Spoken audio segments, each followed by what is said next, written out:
la vieille dame fut stupéfaite de découvrir que son fils, qui n'avait jamais montré le moindre intérêt pour le sexe opposé, portait sur le bras un petit pansement rose. Ses yeux s'illuminèrent aussitôt, elle crut immédiatement qu'il était amoureux. Toute joyeuse, elle alla lui demander s'il avait quelqu'un dans son cœur. Mais le jeune homme, tout rouge, prit la fuite sans répondre. Dès le premier jour de la rentrée, le garçon remarqua que le nom d'une camarade pouvait former avec le sien une sorte de nom de couple. Assemblés, leurs deux noms donnaient Tang Shisong-si, comme si le destin l'avait écrit à l'avance. Mieux encore, ils se retrouvèrent dans la même classe. Au moment des présentations, ils restèrent tous deux figés. Le garçon fut immédiatement captivé par la beauté de la fille, et elle fut tout aussi frappée par son charme. À partir de cet instant, les rouages du destin commencèrent à tourner. L'après-midi, lors de la distribution des uniformes, la fille vit soudain son uniforme taille s'arracher par une manipulatrice, qui lui jeta à la place une taille plus grande. Comme chaque uniforme avait été commandé à l'avance, il n'y avait aucune possibilité d'échange. Alors que la fille pensait devoir porter cet uniforme trop grand tout le semestre, le garçon lui arracha soudain le vêtement des mains en lui disant d'attendre ici. Elle resta figée, surprise que ce garçon avec qui elle n'avait jamais parlé veuille l'aider. Après avoir demandé partout et essuyé plusieurs refus, il finit par échanger l'uniforme avec celui d'un ami d'enfance pour obtenir une taille plus petite. Quand il revint en classe, il découvrit que la fille l'avait réellement attendu au même endroit. Pris d'une envie soudaine de la taquiner, il prétendit avoir parcouru tout le campus sans trouver de taille plus petite.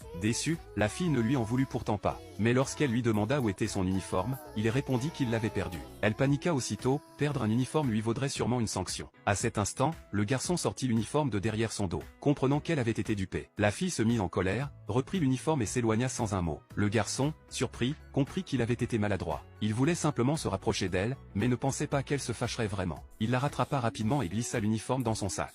En voyant son air boudeur, il la trouva adorable. De retour chez elle, la fille découvrit que le garçon avait même fait ajuster l'uniforme pour qu'il devienne réellement une taille S. Son opinion sur lui changea légèrement. Le lendemain, le professeur organisa une petite activité. Le professeur d'éducation physique proposa un tirage au sort pour former des groupes et organiser un concours de bras de fer. Par un nouveau coup du destin, la fille et le garçon se retrouvèrent dans le même groupe. Alors que le garçon affrontait une autre élève, l'ancien délégué de classe du lycée de la fille vint soudain lui parler. Il avait lui aussi été admis dans cette université, mais pas dans la même classe qu'elle. Cette scène de discussion fut aperçue par le garçon en plein bras de fer. Distrait un instant, il se fit renverser par son adversaire. Quand la fille termina de parler avec l'ancien délégué et se retourna, elle vit que le bras du garçon avait été profondément entaillé par le coin de la table. En souvenir de l'aide qu'il lui avait apportée avec l'uniforme, elle décida de lui apporter un pansement. Mais l'instant d'après, une manipulatrice amoureuse du garçon lui arracha le pansement des mains et s'empressa d'aller le lui donner elle-même.